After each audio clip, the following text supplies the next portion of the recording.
All right, here's the Innova SD35 digital scanner, automotive scan tool. You can see here, really nice.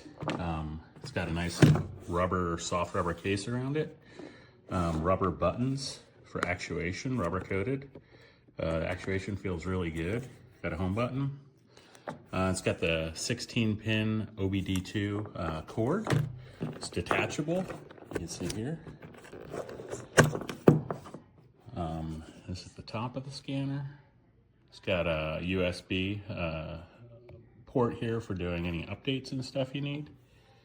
Yeah, really nice scanner. You can connect it to your phone or your PC. There's an app you download, which is really nice. So yeah, I think it's a good scanner. It's quality. It's probably priced a little bit high for what it is, but I give it a thumbs up.